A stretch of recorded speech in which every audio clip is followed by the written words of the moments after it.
La Bible révèle que la fin de toute chose est proche et que Dieu appelle tout homme à pouvoir se réjouir de la seconde venue de Jésus-Christ. L'objectif de cette présentation est de vous préparer à être du nombre de ceux qui gardent les commandements de Dieu et le témoignage, la foi de Jésus-Christ.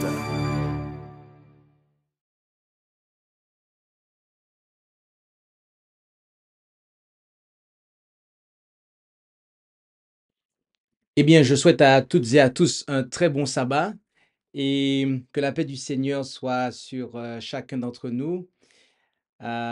C'est un véritable plaisir que de pouvoir être dans le sabbat du Seigneur.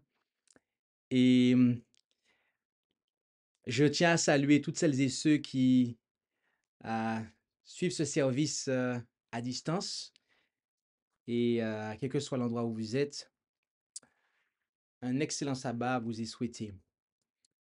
Nous allons, afin de pouvoir commencer, invoquer la présence du Seigneur par la prière et je vous inviterai à pouvoir prendre la position qu'il convient avec moi à cet effet. Et prions le Seigneur. Notre Dieu, notre Père céleste, nous voulons te remercier pour ce privilège que tu nous accordes de pouvoir invoquer ton nom. Merci pour tes multiples bienfaits manifestés envers nous. Et alors que nous allons ouvrir ta parole, alors que nous allons considérer ce sujet, nous te demandons de disposer nos cœurs afin que nous puissions prendre conscience des temps dans lesquels nous vivons et de la préparation qu'il nous incombe au vu de ces choses. Bénis chacun d'entre nous. Et tout cela, nous te le demandons au nom et par les mérites de Jésus, ton Fils, et pour ta gloire. Amen.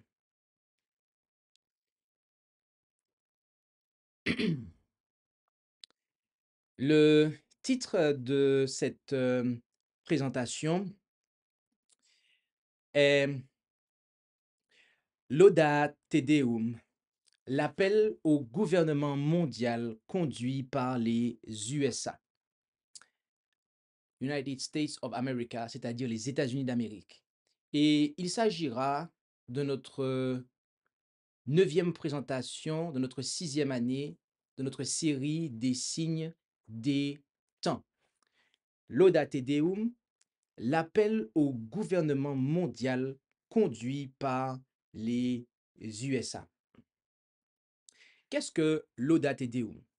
Eh bien, il s'agit de l'encyclique publiée par le pape François quelques 8 années après Laudato Si. Et dans cette encyclique, le pape François, eh bien, il appelle à quelque chose de très significatif. Pour nous, étudiants de la prophétie, cela est quelque chose de très significatif, mais aussi très significatif pour le monde.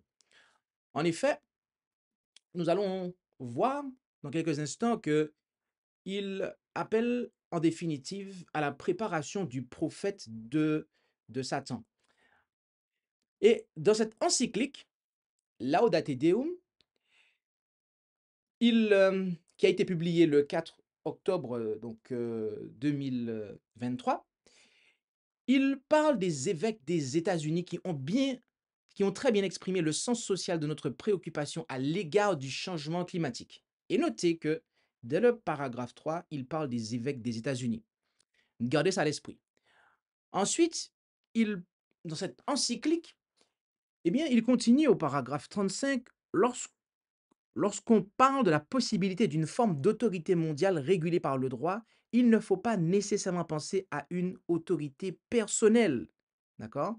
Nous parlons surtout d'organisations mondiales plus efficaces, dotées d'autorités pour assurer le bien commun mondial. L'éradication de la faim et de la misère ainsi qu'une réelle défense des droits humains fondamentaux. Il s'agit de les doter d'une véritable autorité pour assurer la réalisation de certains objectifs auxquels on ne peut renoncer. Paragraphe 37, j'invite à reconnaître quoi? Que beaucoup de regroupements et d'organisations de la société civile aident à pallier les faiblesses de la communauté internationale, etc. 38. C'est pourquoi je répète que si les citoyens ne contrôlent pas le pouvoir politique national, régional et municipal, un contrôle des dommages sur l'environnement n'est pas possible non plus. 42. Le monde devient tellement multipolaire et en même temps tellement complexe qu'un cadre différent pour une coopération efficace est nécessaire. 43. Tout cela je reprends, suppose l'initiation d'un nouveau processus de prise de décision et de légitimation de celle-ci. 52. Aujourd'hui, nous pouvons continuer à affirmer que les accords n'ont été que peu mis en œuvre parce qu'aucun mécanisme adéquat de contrôle, de révision périodique et de sanctions en cas de manquement n'a été établi. Au paragraphe 59, il dit on ne peut qu'attendre des forces contraignantes, ok, de transition énergétique qui présentent trois caractéristiques: efficaces, contraignantes et facilement contrôlables.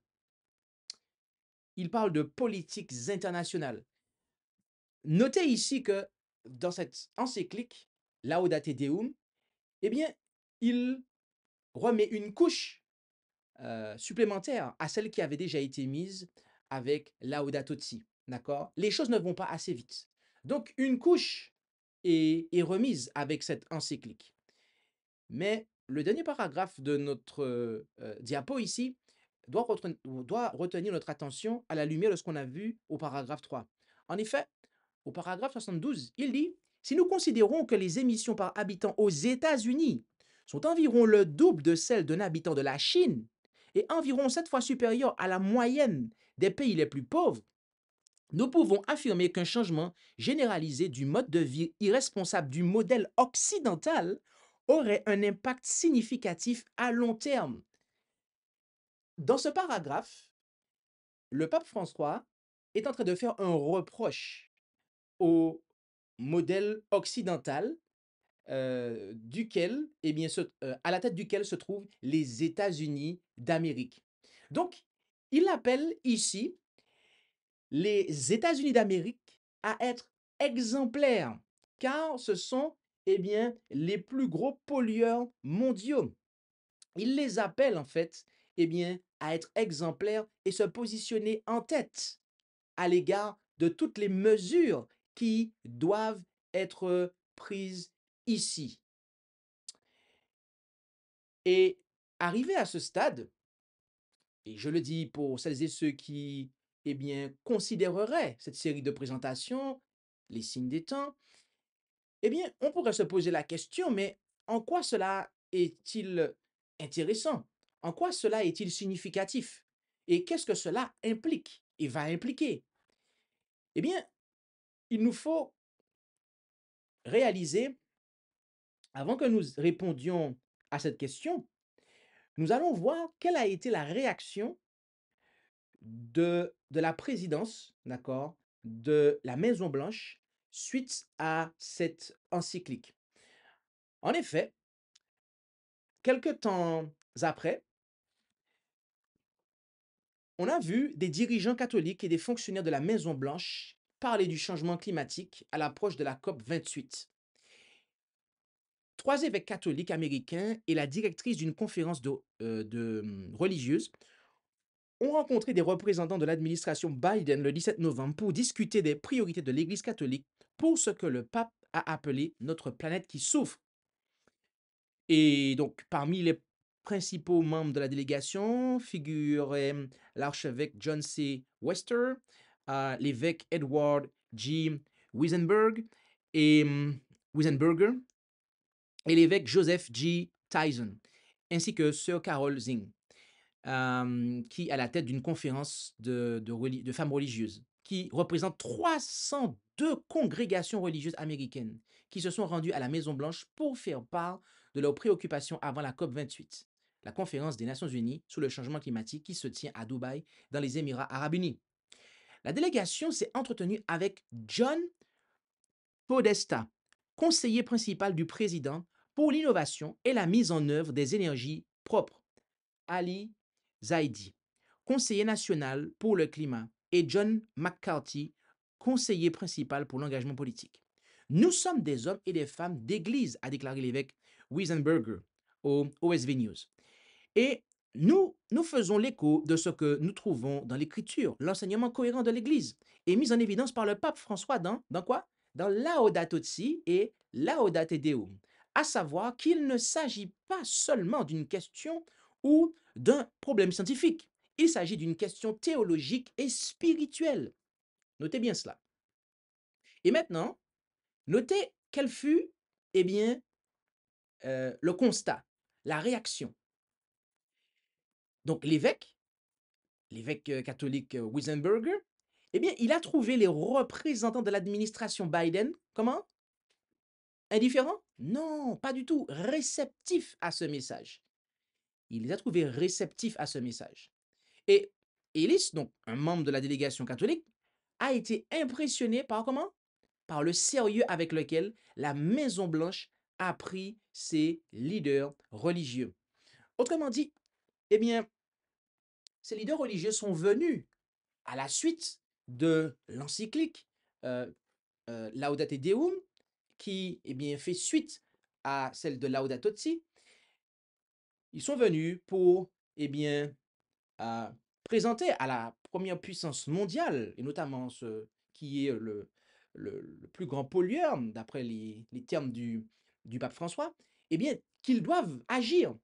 Et le gouvernement américain a pris cela très au sérieux. Ils ont pris cela très au sérieux. Maintenant, la question qui avait été posée tout à l'heure est, en quoi cela est-il significatif et quelles mesures, eh bien, seront mises en place? Alors, bien évidemment, il y aura des mesures écologiques qui visent à réduire les émissions de carbone, etc. Mais parmi les mesures qui figurent, eh bien, Laudato Si propose une mesure phare. En effet, il s'agit dans Laudato Si, il était déjà fait question de mettre en place une autorité politique mondiale, de mettre en place donc qu'il faut des décisions politiques qui incitent par la pression de la population, obliger les gouvernements à développer des normes, des procédures et des contrôles plus rigoureux, mais aussi à avoir le dimanche, premier jour de la semaine, donc, eh bien, à avoir le dimanche comme jour de repos, d'accord?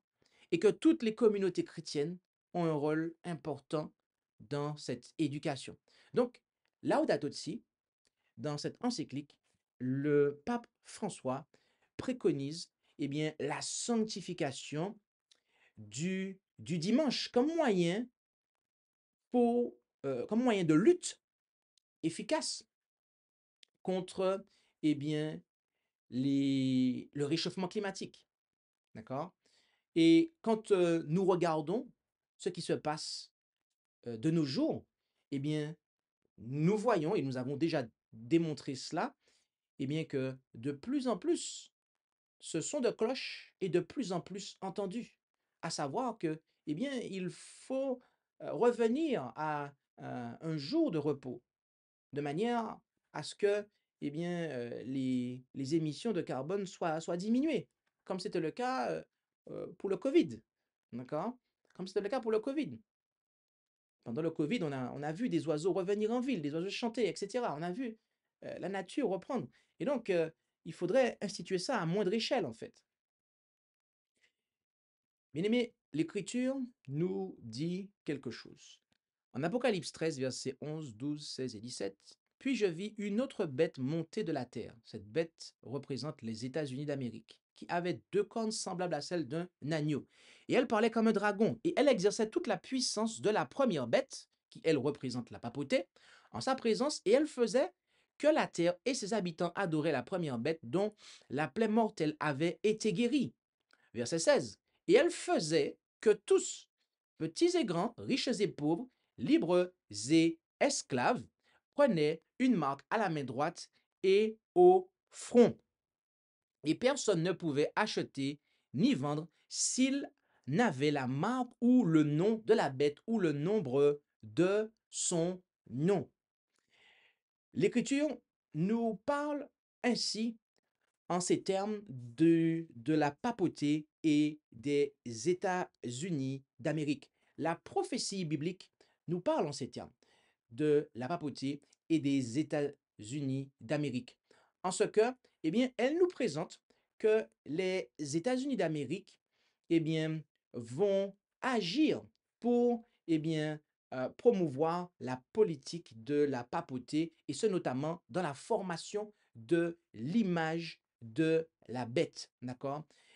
Dans la formation de l'image de la bête. Ils, ils vont en fait promouvoir quoi? Eh bien, la marque de la bête. Qu'est-ce que la marque de la bête? La marque de la bête, eh bien, à en croire, eh bien, les autorités catholiques elles-mêmes, ils déclarent l'Église catholique, plus de 1000 ans avant l'existence des protestants, en vertu de sa mission divine, a changé le jour du samedi au dimanche. Évidemment, l'Église catholique reconnaît que le changement est son acte et l'acte est une marque de son autorité ecclésiastique en matière religieuse. Oui, la marque de la bête, eh bien, c'est le dimanche. C'est le dimanche. Car le sceau de Dieu, le signe, eh bien, c'est le sabbat. En effet, le sabbat contient, eh bien, les caractéristiques du sceau, d'accord? Le nom, le titre et le domaine du, du Créateur, d'accord? Et donc, c'est le commandement de la loi qui authentifie la loi comme étant celle de Dieu.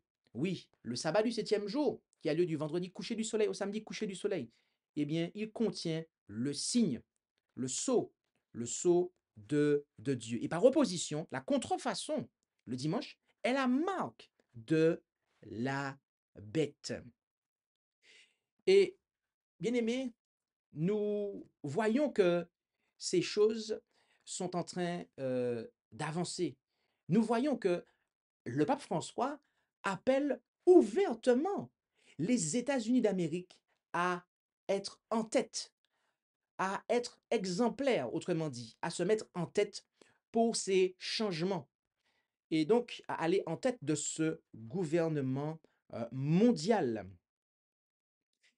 Et voyez-vous, l'Écriture nous dit que une fois que les États-Unis d'Amérique vont, eh bien, agir ainsi, eh bien, ce qui va se passer, c'est que le monde entier va suivre. Pourquoi? C'est très simple, puisqu'il s'agit de la première puissance mondiale. Donc, quand il se lève, tout le monde se lève. Quand il s'assied, tout le monde s'assied. On suit en fait les États-Unis d'Amérique. C'est normal. D'accord? Et là-dessus, certains pourraient se dire que on est encore loin d'arriver à cela, en fait. Alors, figurez-vous que il y a des États, il y a des États qui ont déjà, en fait, même devancé les États-Unis d'Amérique. En effet, en effet, en Pologne, eh bien, Jésus-Christ a été, eh bien, déclaré en novembre, euh, en fin d'année 2016. Eh bien, Jésus-Christ a été déclaré le roi de Pologne, d'accord? Et le président était là avec plusieurs députés, ok? Et Jésus-Christ a été officiellement déclaré le roi de Pologne. Oui, ce n'est pas une blague. Ce n'est pas une blague. Et ce n'est pas une blague, absolument pas. C'est véridique, vous pouvez le vérifier. Il y a plusieurs articles qui en parlent qu'en 2016, eh bien, Jésus-Christ a été officiellement déclaré le roi de Pologne. Là-dessus, on pourrait se dire que oh, c'est génial. On revient à quelque chose de spirituel, c'est intéressant.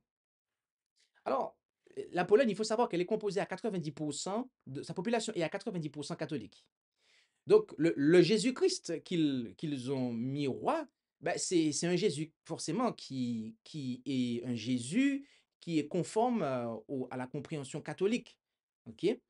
Hem et en fait, ce qu'il y a, qui est intéressant et pourquoi nous amenons ça, eh bien, c'est parce que, heu, 2 ans après 2 ans après, eh bien, ils ont mis en place la loi du dimanche, d'accord? Ils ont mis en place une loi du dimanche. En effet, l'interdiction du commerce dominical en Pologne entre en vigueur. Donc ça, c'était, en mars 2018. L'Église catholique se félicite de la loi qui commence par interdire 2 dimanches par mois et qui s'étendra à tous les dimanches en 2020, d'accord? Donc on voit que entre 2018 et 2020, on a vu se mettre en place la loi du dimanche en Pologne. Alors que 2 ans avant, qu'est-ce qui s'est passé 2 ans avant? Eh bien, ils ont accepté soi-disant Jésus-Christ comme roi, d'accord? Alors que l'Écriture nous dit que Jésus-Christ est le maître même du sabbat, OK? Le sabbat que dans l'histoire biblique, tous les patriarches, les prophètes ont observé, qui est du vendredi coucher du soleil au samedi coucher du soleil. Mais ils ont mis un Jésus-Christ roi, qui n'est pas le Jésus de la Bible en tout cas, ça c'est sûr, c'est le Jésus en fait, c'est un faux Jésus. Et quand ils ont mis ce faux Jésus-là, eh bien, comme roi de Pologne, 2 ans après, ils ont mis en place la loi du dimanche. D'accord? Donc c'est déjà le cas. Et nous avons déjà montré dans des présentations antérieures, eh bien, qu'il y a des dirigeants mondiaux, des hommes et des femmes d'État qui sont, tristement parlant, à la botte du système catholique, et parce que c'est leur conviction, et nous le respectons leur conviction. Mais tristement parlant, eh bien, ils font la promotion de l'enseignement de ce système. Et euh, la Pologne n'est pas le cas isolé, pas du tout. En effet, le secrétaire d'État, de Slovaquie, il demande à l'Église de faire de Jésus le roi de Slovaquie. En effet, Stefan Kufa, le nouveau secrétaire d'État au ministre de la Culture, a fait une rare apparition politique dans une église et, dans un discours de 12 minutes, a demandé au clergé de faire sa part pour que Jésus-Christ devienne le roi de la Slovaquie. Là, on est quand? On est en 2023. D'accord? Donc le mois précédent. Au nom du ministère de la Culture, nous faisons la promesse, et je la fais publiquement ici, que nous serons ceux qui prendront l'initiative pour que, dès que possible, le Christ roi soit intronisé et devienne le roi de la Slovaquie, a déclaré M. Kufa. Nous voyons ces choses-là, chers frères et sœurs. Nous vivons à cette époque, en fait. Nous revenons, nous revenons à plusieurs années en arrière, en fait, où, eh bien, l'État, est en train de comme, eh bien, se rapprocher du religieux. Oui, alors tout à l'heure, on nous a dit dans l'article, si je reviens en arrière, que, hem, ce la présence des dernières phrases du dernier paragraphe, la présence de Jésus sur le trône de Pologne ne change rien sur le plan juridique. Mais c'est un pas de plus que le gouvernement conservateur a franchi pour imposer une morale dépassée au peuple polonais. Et cet article a tout à fait raison, puisque ce qu'on a vu après, c'est mettre en place le dimanche comme jour de repos en Pologne. Et en Slovaquie, qu'est-ce qui va se passer d'après vous? Ce sera pareil. Ça sera pareil, en fait. Et je n'ai même pas mis cet article-là dans cette présentation, mais observez, qu'est-ce qui se passe en Europe en ce moment, sans entrer dans la politique? Eh bien, vous voyez que la plupart des pays d'Europe, la plupart des pays d'Europe, ils basculent à droite, et tout particulièrement à l'extrême droite. D'accord? Et en France, qu'est-ce qui se passe en ce moment? Qu'est-ce que nous voyons? Eh bien, nous voyons ces choses-là se faire. Nous voyons que la France est de plus en plus poussée à voter pour l'extrême droite. Et ça, c'est partout en Europe, chers frères et sœurs. Et lorsque vous voyez l'extrême droite arriver au pouvoir, eh bien, ils veulent introniser Jésus, le Jésus catholique comme roi. Et juste après, qu'est-ce qui se passe? Ce sont les lois du dimanche. Donc, l'Écriture nous parle en fait des États-Unis d'Amérique qui vont être en tête pour promouvoir la politique de la papauté, notamment pour la sanctification du dimanche, d'accord? Qui est la marque de la bête. Mais nous voyons que d'ores et déjà, eh bien, le malin agit dans le monde de manière à ce que lorsque les États-Unis d'Amérique vont aller dans ce sens-là, il sera très facile pour le reste du monde de suivre parce qu'ils auront déjà été préparés, hein. Ils auront déjà été préparés. Nous avons déjà montré ça dans des présentations antérieures. Et là, nous vous le montrons encore. Et avec le temps, nous n'aurons cesse de montrer ça pour vous montrer que la parole prophétique s'accomplit. Et nous devons y prêter attention. Et nous devons avoir la préparation qu'il convient. En Apocalypse 16, versets 13 et 14, il nous est dit, « Et je vis sortir de la gueule du dragon. » Qui représente le dragon? Le dragon représente Satan, ok, mais aussi le paganisme. Il y a deux applications possibles. Et de la gueule de la bête. Ici, ça représente la papauté. Et de la bouche du faux prophète. Ici, on parle du protestantisme, mais qui a apostasié. Trois esprits immondes, donc le spiritisme, semblables à des grenouilles. Et on nous dit que ces trois esprits, ce sont des esprits de démons, en fait. On nous dit que ce sont des esprits de démons qui font quoi? Qui font des prodiges. Et qui quoi? Et qui vont vers les rois de la terre et du monde entier afin de les rassembler pour le combat du grand jour du Dieu Tout-Puissant. Bien-aimés, nous voyons que ces choses sont véritablement en train de s'accomplir sous nos yeux. Nous voyons que, eh bien, il y a cette puissance maléfique qui agit, cette triple alliance, qui agit et sous l'influence non pas de Dieu, du Saint-Esprit de Dieu, mais sous l'influence d'esprits de démons. Pour faire quoi? Pour rassembler les puissants, les rois de la terre, non pas en fait à servir Dieu, mais pour se mettre contre lui. Et même lorsqu'ils intronisent Jésus-Christ comme roi, c'est pas le bon Jésus. C'est pas le bon Jésus en fait. C'est un Jésus, mais si c'était vraiment Jésus-Christ, le roi de Pologne et le roi de Slovaquie, et ça va arriver, on va le voir se multiplier en Europe dans les années à venir, si c'était le vrai Jésus, il sanctifierait le véritable jour de repos, en fait, le sabbat, du vendredi coucher du soleil au samedi coucher du soleil. Et il demanderait à ce que les commerces soient fermés durant le vrai sabbat. Mais c'est pas ce qui se passe, en fait. Donc on voit que ce sont des esprits de démons qui agissent. Et c'est un prodige. C'est prodigieux. Vous voyez un pays civilisé en 2023, 2016, 2023, qui intronise Jésus-Christ comme roi. Vous vous dites, waouh, c'est magnifique, gloire à Dieu. On a envie de crier gloire à Dieu à ça, en fait. Mais c'est un prodige qui est quoi? Qui est mensonger, en fait. Et ça ne fait que commencer. Ça ne fait que commencer, en fait. Ça ne fait que commencer. Le protestantisme apostat, c'est lui qui va, ramener le monde entier dans et sous le giron de la puissance papale. Et voyez-vous, nous devons être authentiques. Nous devons être authentiques avec vous, bien-aimés. C'est que lorsqu'on parle du protestantisme apostat, cela concerne véritablement tous ceux qui ont apostasié. D'accord? Oui, cela concerne tous ceux qui ont apostasié, quel que soit leur positionnement, en fait, dans la branche du protestantisme. Oui, du moment que vous considérez être protestant et que vous ne protestez plus, vous faites partie du faux prophète. Vous faites partie de ce peuple de cette vaste, de ce peuple qui est symbolisé par un faux prophète. Et ce, même si, en fait, vous revendiquez, observer le sabbat du 7e jour. En effet, jusqu'au jour d'aujourd'hui, jusqu'à aujourd'hui même encore, le responsable de la liberté religieuse, donc en la personne de Ganoun Diop, pour la conférence générale des adventistes du 7e jour moderne, à savoir ceux qui sont organisés sous les principes de 1980, il est toujours présent là où l'on promeut la sanctification du dimanche. Toujours, jusqu'à ce jour.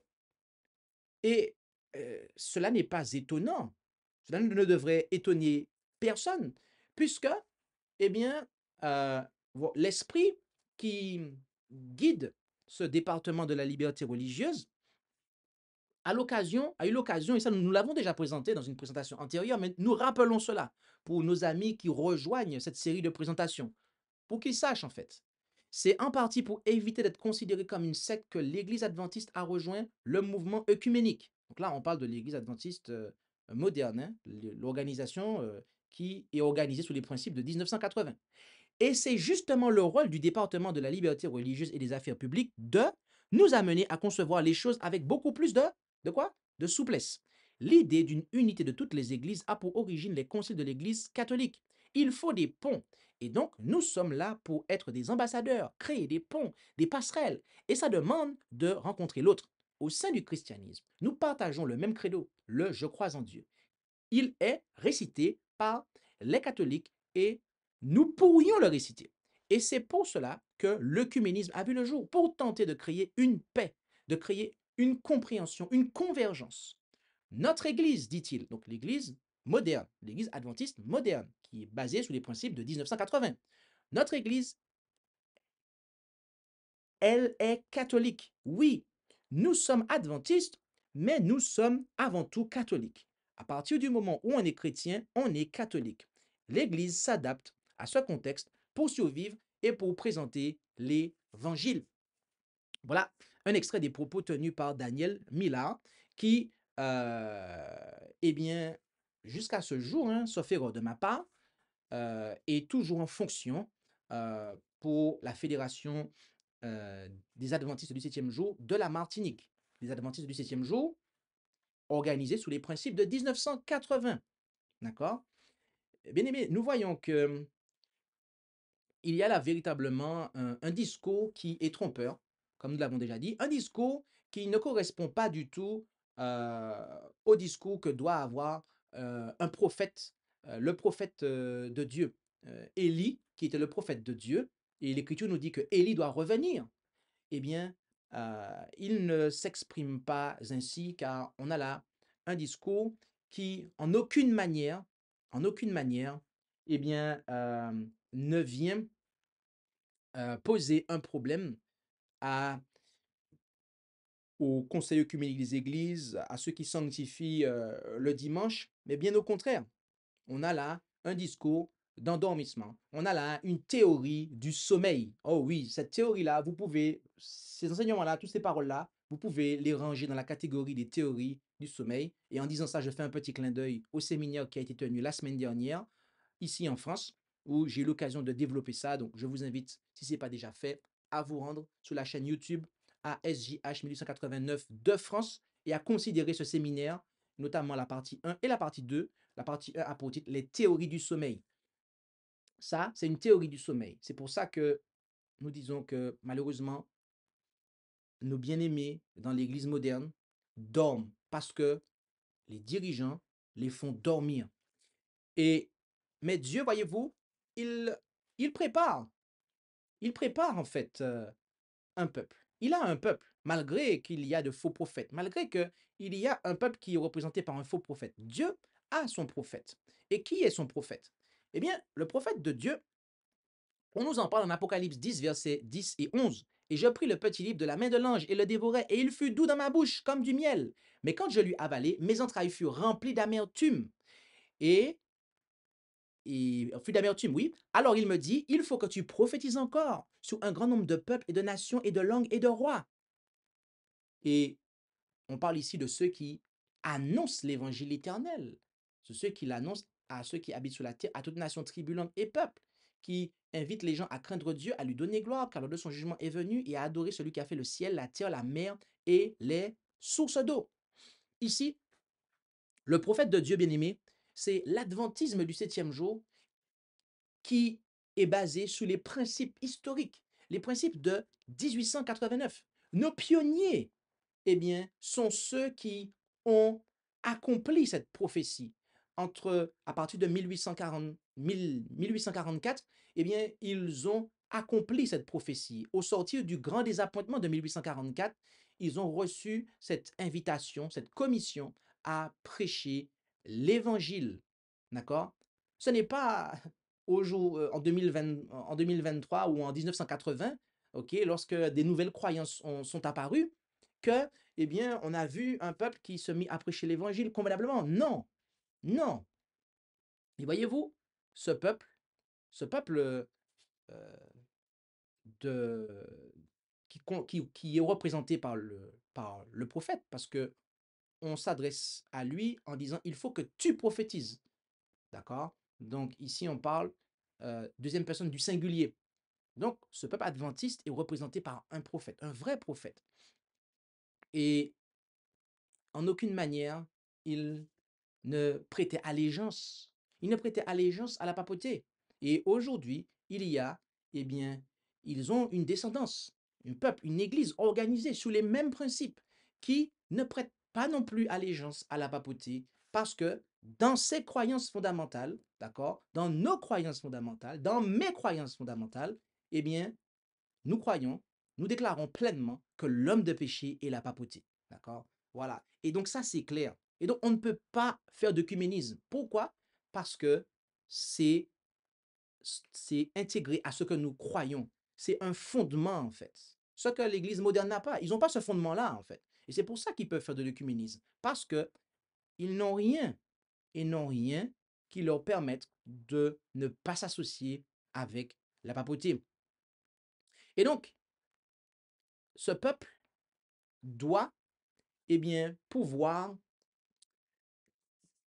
faire et continuer la réforme. Il s'agit d'un peuple de réformateurs et au sujet duquel on parle en Ésaïe 58, verset 12, où il est dit: les tiens rebâtiront les antiques ruines, tu relèveras les fondements des anciens âges, on t'appellera le réparateur des brèches, le restaurateur des chemins, qui rend le pays habitable. Il y a là ici un appel à la réforme, un appel à réformer, à relever ce qui a été détruit. Mais la question que l'on pourrait se poser ici est comment faire partie des réformateurs du sabbat? Ben oui, c'est une bonne question. Comment faire partie? Comment être du nombre de ces réformateurs du sabbat? Mon ami, est-ce que tu te poses cette question ce matin? Comment Comment faire partie de ces réformateurs du sabbat? Est-ce qu'il s'agit simplement, eh bien, d'intégrer l'Église qui est justement, qui représente ce prophète, le vrai prophète? Est-ce que cela est suffisant? Hmm? Bien aimé, nous allons voir que c'est un appel qui est un appel personnel. C'est un appel qui est personnel. En effet, la première étape, mais on la met en deuxième position. D'accord? C'est deuxièmement, on va voir le premièrement tout à l'heure. Le deuxièmement, on commence par la fin. Il faut observer convenablement le sabbat. Oui, il faut observer convenablement le sabbat. Si tu retiens ton pied au jour du sabbat pour ne pas faire ta volonté dans mon saint jour, si tu appelles le sabbat tes délices et honorable, ce qui est consacré à l'Éternel, si tu l'honores plutôt que de suivre tes voies, de faire ta volonté et de dire des paroles vaines, alors tu trouveras des délices en l'Éternel. Je te ferai passer par-dessus les hauteurs du pays et je te nourrirai de l'héritage de Jacob, ton père, car la bouche de l'Éternel a parlé. Oui, ce qu'il faut faire, c'est déjà observer convenablement le sabbat. On ne peut pas réformer si soi-même on ne donne pas l'exemple. Et j'ai précisé tout à l'heure que c'est un appel personnel, car nous avons euh, vu déjà, certainement, peut-être pour vous, des personnes qui se nomment adventistes du septième jour et qui n'observent pas le sabbat, qui travaillent le sabbat. Cela se voit en fait dans l'Église moderne organisée sous les principes de 1980. Il y a des gens qui ont des fonctions en fait. des fonctions de responsabilité et qui n'observent pas le sabbat. Alors, ils vont dire qu'ils l'observent une fois sur deux, une fois sur trois, une fois sur quatre. Ils observent, hein, mais pas tout le temps. Mais mes amis, si vous transgressez la loi, c'est transgresser, en fait. On ne peut pas parler d'observation. Quand vous avez un programme, quand vous avez un programme, en fait, qui inclut que vous, qui vous projette, qui vous fait savoir que vous allez le transgresser dans tel jour, et que vous avez signé ce programme, en tout cas vous êtes d'accord avec, même si il y a certains sabbats où vous ne travaillez pas, ben, vous transgressez le sabbat. Vous êtes dans ce péché de transgression du sabbat, en fait. Et ça, déjà, c'est la première chose. Nous devons vraiment être réveillés à ce niveau, de manière à pouvoir réformer à ce niveau. Et je nous invite tout un chacun à veiller à cela, en fait, à veiller à ce que nous observions convenablement le sabbat. Par la grâce de Jésus-Christ, il nous est possible d'observer convenablement le sabbat. Au coucher du soleil le vendredi, en fait, nous devons être déchargés de tout travaux séculiers, de manière à pouvoir entrer en communion avec Dieu. Et aussi être dans une communion fraternelle, être dans une sainte convocation, comme le demande le commandement. Je ne vais pas entrer en détail là-dessus parce que j'ai déjà eu l'occasion de présenter l'observation du sabbat, que je vous invite à considérer ici, d'accord? Où nous avons présenté, eh bien, comment observer le sabbat du 7e jour. Donc, si ce n'est pas déjà fait, je vous invite à le faire. Cela a été présenté déjà. Cela a été présenté. Bien aimé, il ne pourra pas y avoir de réforme. On ne peut pas faire partie du vrai prophète, du prophète de l'Éternel, du peuple qui est représenté par le prophète de l'Éternel, si on n'observe pas convenablement le sabbat, en fait. Ne nous voilons pas la face sur ça. Ne nous voilons pas la face sur ça, en fait.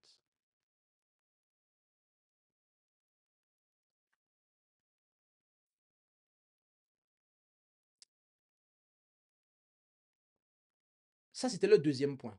C'est le deuxièmement. On l'a mis en premier. Mais le premièrement, c'est quoi, en fait? Je vous rappelle, la question est,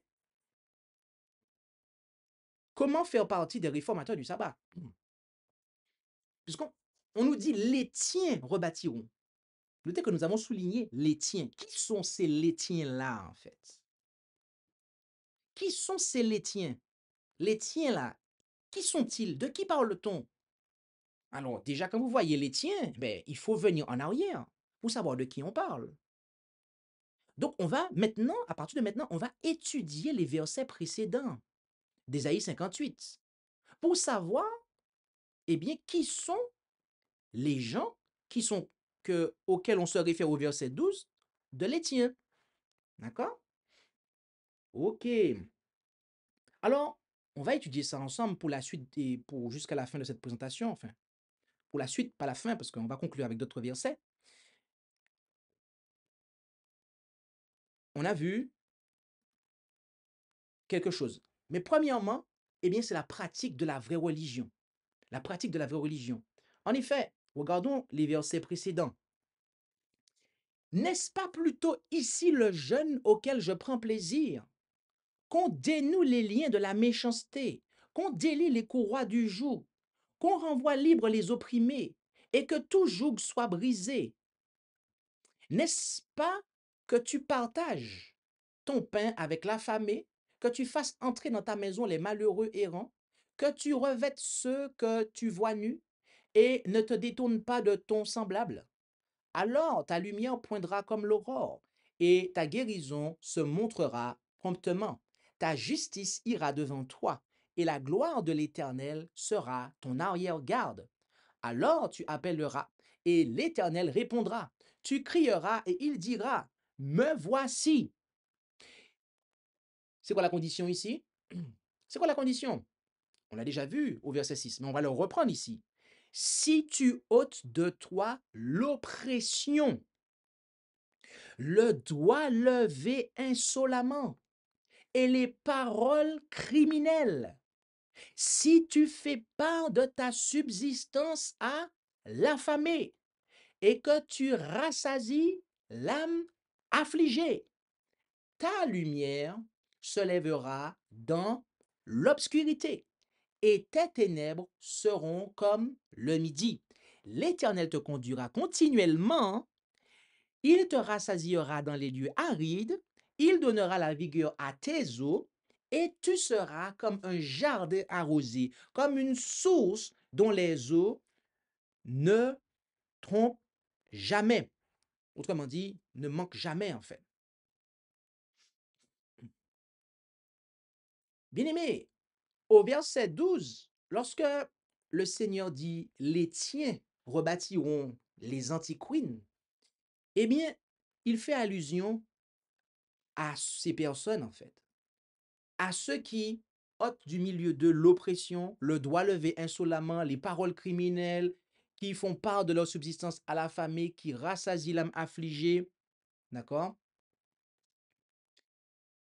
Il s'agit de pratiquer la vraie religion. C'est pas simplement d'observer le sabbat, mais de pratiquer la vraie religion. Ce sont ceux qui pratiquent la vraie religion qui sont représentés comme un peuple de réformateurs. En effet, c'est parce que la vraie religion n'était pas pratiquée, eh bien que la ruine est arrivée. Nous allons lire du verset 1 jusqu'au verset 5 pour nous rendre bien compte de ça. Crie à plein gosier, ne te retiens pas, élève ta voix comme une trompette, déclare à mon peuple leur iniquité, à la maison de Jacob ses péchés. Autrement dit, ici, de ne pas faire comme les chiens muets, les dirigeants, les dirigeants, les responsables, eh bien, qui sont incapables, en fait, de mettre en garde, d'annoncer les dangers, les malheurs. Il ne s'agit pas simplement de remuer ses lèvres et puis qu'on n'entend pas. Non, cela doit être su. Il doit y avoir une assurance ici, dans la dénonciation. Au verset 2, il est dit, « Car jour après jour, ils me cherchent et ils veulent connaître mes voies. » Comment ça? Ben, jour après jour, oui, on lit la parole, on l'étudie, on participe à des lectures, à des moments d'études, on suit des prédications. Comme une nation qui aurait pratiqué la justice et qui n'aurait pas abandonné la loi de son Dieu. Ah, Dieu fait fort ici, en fait. Dieu dit que son peuple a abandonné sa loi. Vous vous rendez compte de ça? Parce que ici, on parle en fait du peuple de Dieu. Hein. Ici, on parle du peuple de Dieu. Hein. On dit que on parle des péchés du peuple de Dieu. Et il est dit ici, ils me demandent des jugements justes. Ils veulent s'approcher de moi. Question, qu'est-ce qui met une séparation entre Dieu et nous? Qu'est-ce qui met une séparation entre Dieu et nous? Eh bien, c'est le péché, en fait. On peut vouloir s'approcher de Dieu, mais cela ne sera jamais possible, puisque le péché met une séparation entre lui et nous. Ésaïe 59, versets 1 et 2. Il n'y a qu'à lire. Et le peuple dit, pourquoi avons-nous jeûné sans que tu y prises garde et affligé nos âmes sans que tu le connusses? On ne comprend pas, en fait, pourquoi on est sec. On ne comprend pas, en fait, pourquoi on n'est pas rafraîchi par le Seigneur. On ne comprend pas, en fait, pourquoi on n'a pas la réponse à ces questions. On ne comprend pas, en fait, pourquoi, eh bien, il y a des malédictions, en fait, qui sont sur nous, en fait. On ne comprend pas. On ne comprend pas. On dit qu'on est le peuple de Dieu, mais on ne comprend pas pourquoi on est maudit. On ne comprend pas. Mais le Seigneur, il nous fait savoir pourquoi, en fait. Voici Dans votre jour de jeûne, vous faites votre volonté. On fait sa volonté. On fait comme on a envie. On cherche le Seigneur, on soi-disant s'humilie en forme, hein. On prend la forme d'humilité, mais en fin de compte, on fait comme on a envie, en fait. On fait comme on a envie. Le moi est notre Dieu. On suit le Dieu moi et on fait comme on a envie. On ne se remet pas en question. Et vous traitez durement tous vos mercenaires. Qu'est-ce qu'un mercenaire? Un mercenaire, c'est quelqu'un c'est un subalterne, en résumé. À cette époque-là, un mercenaire, c'est quelqu'un qui travaillait pour quelqu'un. D'accord? Donc, si on l'applique dans tous les contextes, un terme hein, qui passe partout, c'est un subalterne en fait. Quelqu'un qui travaille pour nous, quelqu'un qui est en dessous de nous. Vous traitez durement tous vos mercenaires. Voici, vous jeûnez pour quereller et disputer, et pour frapper du poing méchamment. Donc, mon cher Dieu, mais ce qu'il y a, c'est de la méchanceté. Ce qu'il y a à la place, c'est des disputes. Ce qu'il y a à la place, c'est des querelles, en fait.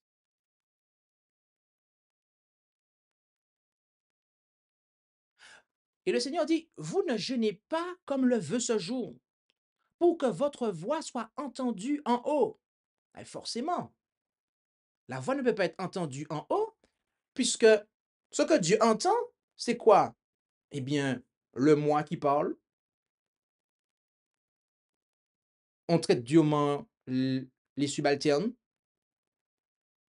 Ce que Dieu entend, c'est des querelles, des disputes, des, des doigts. Ah, tu me saoules. On frappe du poing. Voilà ce que Dieu voit, voilà ce que Dieu entend, en fait. Est-ce que Dieu va exaucer ça, en fait? Non, Dieu ne va pas exaucer ça. Est-ce là le jeûne auquel je prends plaisir? Un jour où l'homme afflige son âme. Donc on afflige son âme dans la forme, mais dans le fond, ça n'y est pas. Est-ce de courber sa tête comme un jonc, de se coucher sur le sac et la cendre? Appelleras-tu cela un jeûne, un jour agréable à l'Éternel? Voilà, bien-aimé, quelle était la cause de la ruine? C'était l'échec de la pratique de la vraie religion. L'échec de la pratique de la véritable religion, telle était la cause de la ruine d'Israël ancien. Et permettez-moi de vous dire que telle est la cause de la ruine d'Israël d'aujourd'hui. Et bien aimé, c'est un appel, véritablement un appel que Dieu nous lance.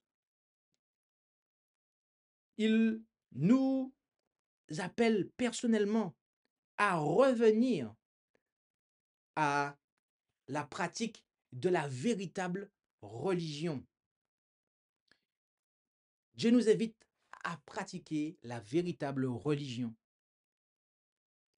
et à cela, à joindre à cela une véritable observation de son saint sabbat, de sorte que, eh bien, nous puissions être désignés comme étant les tiens. Voilà comment faire partie des réformateurs du sabbat, en fait. Les tiens rebâtiront les antiques ruines. Ceux qui pratiquent la véritable religion et qui observent convenablement le sabbat, tu relèveras les fondements des anciens âges, on t'appellera le réparateur des brèches, le restaurateur des chemins qui rend le pays habitable. Voilà qui sont les tiens, en fait. Il suffit de considérer les versets précédents qu'on a fait. Et on a la réponse, en fait. On a la réponse. On a notre réponse.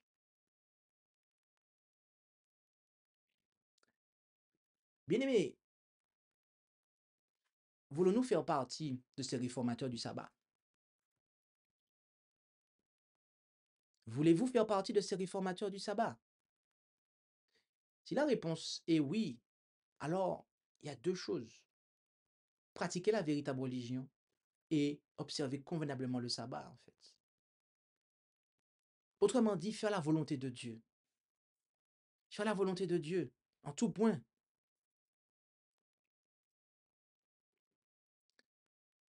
Car, voyez-vous, seuls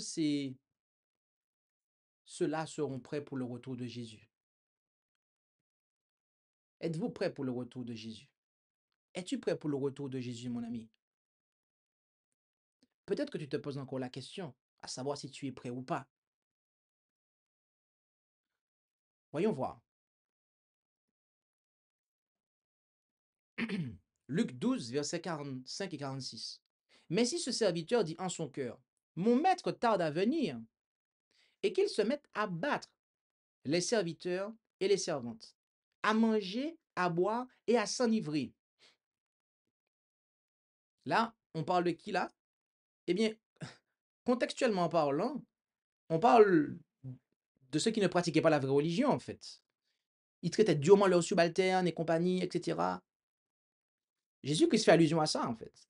Et il dit, le maître de ce serviteur viendra au jour qu'il n'attend pas et à l'heure qu'il ne sait pas. Et il le séparera et lui donnera sa part avec les infidèles. Avec les infidèles. On voit ici la condition de ceux qui seront surpris au retour de Jésus. Voilà la condition de ceux qui seront surpris, en fait, au retour de Jésus. Quand on agit comme ça, eh bien, on est en train de dire que le Seigneur tarde à venir. On n'est pas en train d'attendre son retour, ni même dater son retour. On n'est pas en train de se préparer pour le retour de Jésus, en fait. Et notez que il est dit que mon maître, hein, donc c'est un croyant, c'est quelqu'un qui reconnaît Jésus comme son Seigneur, hein, et c'est un serviteur. On nous dit que c'est un serviteur. Au début, le quatrième mot du verset 45 nous dit que c'est un serviteur qui maltraite d'autres serviteurs. Est-ce que vous comprenez où est-ce que nous voulons en venir ici, en fait? Là, on parle dans l'Église, en fait, en réalité. On parle dans l'Église. Parce que tout ce qu'on a lu en Ésaïe 58, au début du chapitre 58, ça s'adresse au peuple de Dieu, à ceux qui se revendiquent être le peuple de Dieu, en fait. Et qui, en définitive, n'aiment pas réellement Dieu. Tout ça pourquoi? Parce qu'ils n'aiment pas réellement leur prochain, en définitive. Là, voilà la condition de ceux qui seront surpris au retour de Jésus. Ils seront surpris, en fait. Ils seront surpris. Et un tel comportement ne peut pas faire qu'on soit compté parmi, eh bien, les fidèles. Bien au contraire, le Seigneur donne la part d'un tel agissement avec les infidèles. Comment, donc, pouvons-nous nous préparer pour le retour de Jésus? Comment donc pouvons-nous, eh bien, être prêts pour le retour de Jésus, bien-aimés? Eh bien, le Seigneur nous l'a dit. Pour faire partie du, du véritable de prophète, eh bien, nous devons pratiquer la véritable religion, observer convenablement le sabbat. Ainsi, nous serons prêts pour le retour de Jésus. Et nous devons nous conserver dans cet état. Car nous pouvons y arriver, mais ne pas y rester. Mais nous devons nous conserver. Ah bon? Comment ça? En effet, en Jude 1, verset 21, il est dit, conservez-vous. Et cela vient, le terme conserver vient de tereo. Conservez-vous dans l'amour de Dieu en attendant la miséricorde de notre Seigneur Jésus-Christ. En attendant la miséricorde de notre Seigneur Jésus-Christ pour la vie éternelle. OK? Donc, notez ici que l'exhortation qui est faite est de se conserver, de se maintenir, de se garder dans l'amour de Dieu. Oui, et avant d'aller plus loin, on va lire un autre, le passage ci-dessous. En Apocalypse 14, verset 12, il est dit, c'est ici la patience des saints, ce sont ici ceux qui gardent, et cela vient du même mot, tereo, qui gardent les commandements de Dieu et la foi de Jésus. Donc, la réflexion que nous pouvons faire arriver à ce stade, c'est que ceux qui se gardent dans l'amour de Dieu, eh bien, ce sont ceux qui gardent les commandements de Dieu et la foi de Jésus. Oui, c'est une réflexion que l'on peut faire, une conclusion en fait que l'on peut tirer. Et pourquoi cela? Parce que Romains 13, verset 10 nous dit, l'amour ne fait point de mal au prochain. L'amour est donc l'accomplissement de la loi. Voilà, bien-aimé, la condition de ceux qui seront prêts au retour de Jésus.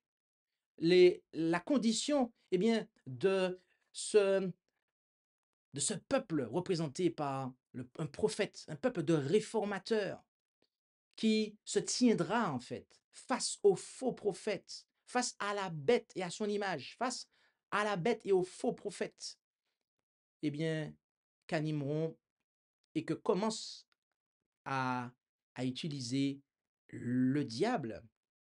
Et nous voyons que les choses vont crescendo à l'heure actuelle. Nous voyons que plus le temps passe, plus, eh bien, la prophétie est en train de marcher vers son accomplissement. Nous voyons que Dieu, nous voyons que, plus précisément, dans un premier temps, que Satan, Satan, il, il est en train de mettre en place son armée sur terre afin que sa volonté puisse primer.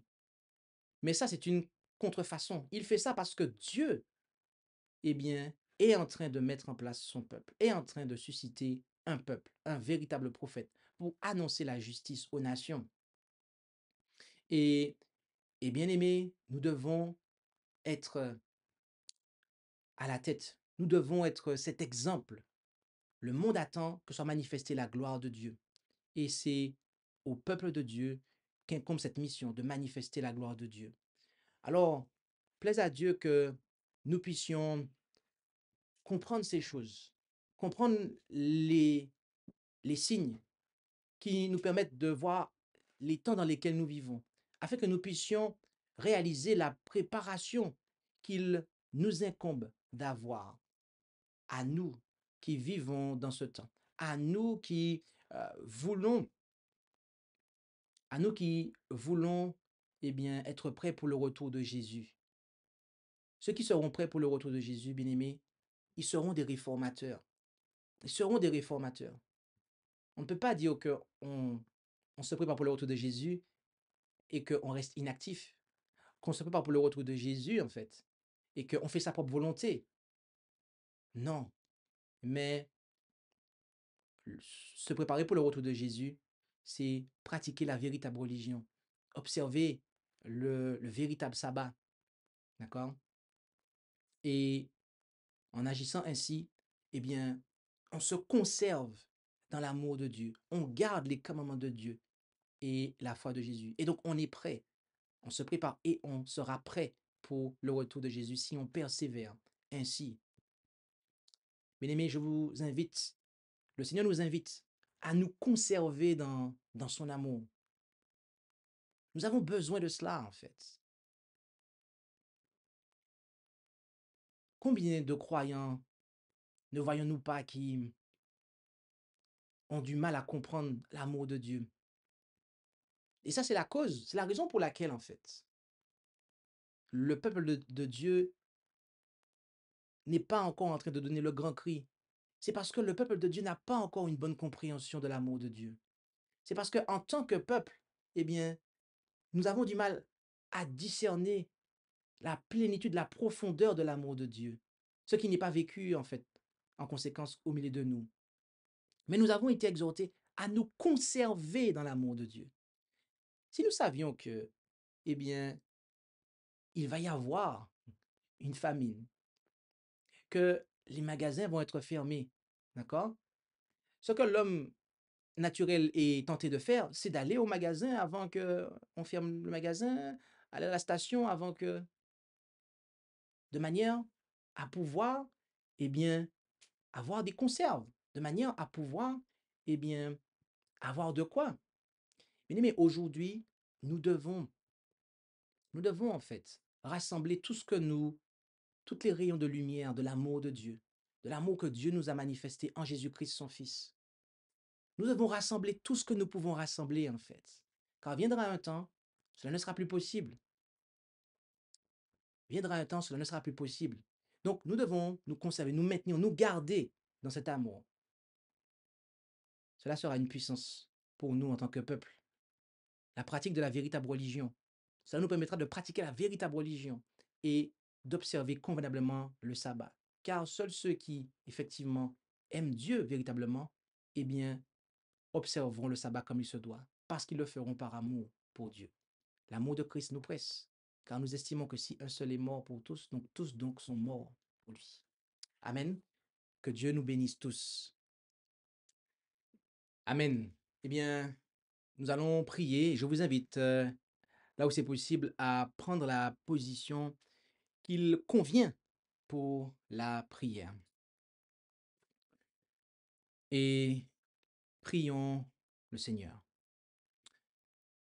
Tendre Père Céleste, nous voulons te remercier pour ce moment que nous avons passé dans l'étude de ta parole, où nous voyons que tu nous fais savoir que, alors que l'ennemi de nos âmes est en train de préparer un peuple pour la perdition au travers d'instruments qu'il s'est choisis, et tu nous as présenté la séquence des événements, et nous voyons que ces choses sont en train de marcher vers leur accomplissement. Eh bien, tu es en train de préparer un peuple. Et en réalité, c'est parce que tu prépares un peuple que l'ennemi est en train de préparer le sien. Et donc, tu prépares un peuple, Père Céleste. Et tu désires que ce peuple se tienne pour toi, pour annoncer la justice, pour te représenter devant un monde rebelle, pour te représenter devant l'univers entier en définitive. Et tu nous fais savoir que pour se tenir pour toi, pour prophétiser en ton nom, pour être un peuple de réformateurs, que nous devons non seulement convenablement, par ta grâce, par la puissance de Jésus, observer convenablement le sabbat du 7e jour, mais également pratiquer la véritable religion. La religion qui consiste, eh bien, en un mot, à aimer. Qui consiste en un mot, à aimer notre prochain.